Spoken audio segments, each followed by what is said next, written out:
এবং আজকের থেকে আমার মনে হয় যে নবীনবরণ উৎসবে আমি জানি না এখানে প্লেজ নেওয়ার ব্যবস্থা রাখা হয়েছে কিনা, সবাই শপথ নেওয়া উচিত। এখানে রাজীববাবু বলেছেন যে এক ত্রিপুরা শ্রেষ্ঠ ত্রিপুরা, আমরা বারবার বলি, পুরো ডিপেন্ড করছে এই ছাত্রছাত্রীদের উপর, আগামী দিনের ভবিষ্যৎ। এখান থেকে যদি আমরা পলিউটেড হই তাহলে ত্রিপুরাও পলিউটেড হবে, রাজ্য পলিউটেড হবে।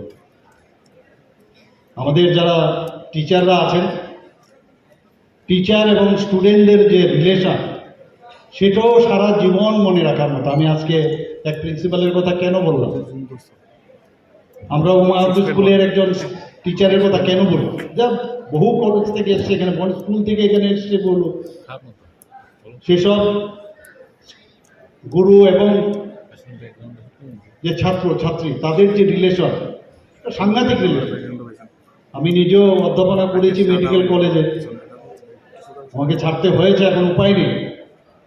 একটা আলাদা মিউজিক এর মধ্যে আছে, একটা আলাদা ফিলিংস আছে যে আজকে ক্লাস নেব, ছাত্রছাত্রীদের পড়াবো, নিজেকে প্রিপারেশন করা। এখন তো এই মডার্নাইজেশনের যুগে সব কিছু হাতের মুঠোয়, খুললেই দেখা যায়।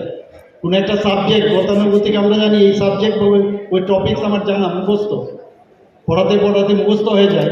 তারপরেও যে এডিশন বা সাবট্রাকশন বা অল্টারেশন, সেটা করার একটিবার যদি আমরা দেখে যাই, কারণ আমরা জানি যে স্টুডেন্টস আমরা থেকে অনেক স্টুডেন্টস আছে যারা অনেক বেশি জানে, ওরাও পড়ে আসে।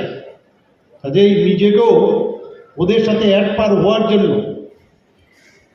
নিজেকেও সেইভাবে, আমি যদি জানি, আমি যদি বুঝি, তবেই আমি বুঝাতে পারবো স্টুডেন্টদের। আর স্টুডেন্টদেরও উচিত, যেটা আমাদেরকেও বলেছে, যে ক্লাসে আসার আগে নিজে ওই সাবজেক্টের কি পড়াবে আগের থেকে জেনে নেওয়া, পড়ে আসলে তাহলে এই যে একটা ক্লাসের ভিতর যে একটা মিউজিক, সেই মিউজিকটা সারা জীবন মনে থাকে। সেই ধরনের একটা পবিত্র যে একটা ইনস্টিটিউশন, পবিত্র ভাবনা চিন্তা। এবং স্বামী বিবেকানন্দজি বারবার বলছেন, এই সময়ে, এই বয়সে নিজের ভিতরের যে অন্তঃস্থল থেকে নিজের বিকশিত করার যে মস্তিষ্কের, সেটাই হচ্ছে আসল সময়। এবং এই সময়কে কোনো অবস্থায় যদি আমরা ফেল করি, অন্যদিকে যদি ধাবিত হই, কারণ আমরা দেখেছি আমাদের হিউম্যান সায়েন্স, হিউম্যান ফিলোসফি বলে যে আমরা খারাপের দিকে কিন্তু আকৃষ্ট হই তাড়াতাড়ি।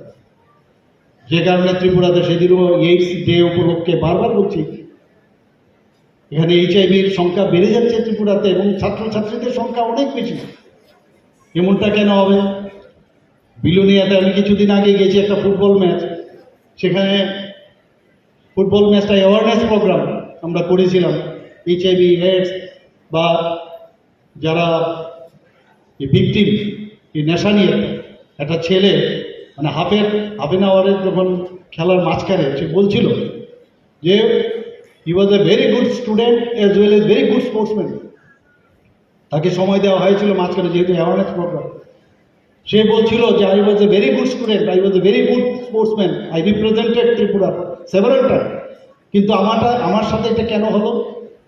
কারণ আমার মধ্যে এটা ওর অভিজ্ঞতা, হয়তো অন্যদের জন্য অন্যরকম হবে, যে আমি একটা সেন্টার অফ অ্যাট্রাকশন। আমার সবসময় মনে হতো যে আমি যেখানে যাই সবাই আমাকে চিনতে হবে, সবাই জানতে হবে।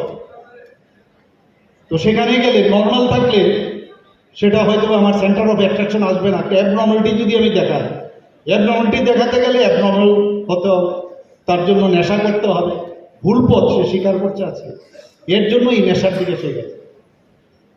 তো এই যে অ্যাওয়ারনেস, যেটা রাজীববাবু বলেছেন বারবার, আমরা আমাদের সরকার থেকে, আমি নিজে বলি যে এই ত্রিপুরা পুরোটা এই ছাত্রছাত্রীদের উপর ভবিষ্যৎ। আজকে এখানে যারা আমরা আছি, বারবার আমি যে কথাটা বলি যে এটা একটা সে 4x100 মিটারের যে রিলে রেস, সেই রেসের মতো অনেকটা। ব্যাটন আমাদের কাছে আছে, কালকে এই ব্যাটন আমরা দিয়ে যাবো আরেকজনকে, সেটা চলবে বছরের পর বছর। প্রধানমন্ত্রী যে বারবার যে কথাটা বলেন, সবসময় এই কথাটা বলেন যে নেক্সট জেনারেশন, আমাদের 65% ভারতবর্ষের মধ্যে আমাদের রিসোর্স এই ইয়ুথ 18 থেকে 25 বছরের যারা ইয়ুথ, আমরা প্রাউড ফিল করি, সারা ভারতবর্ষকে নিয়ে প্রধানমন্ত্রী যে প্রাউড ফিল করে পৃথিবীর মধ্যে, যে আমাদের কাছে এই রিসোর্স আমাদের কাছে আছে।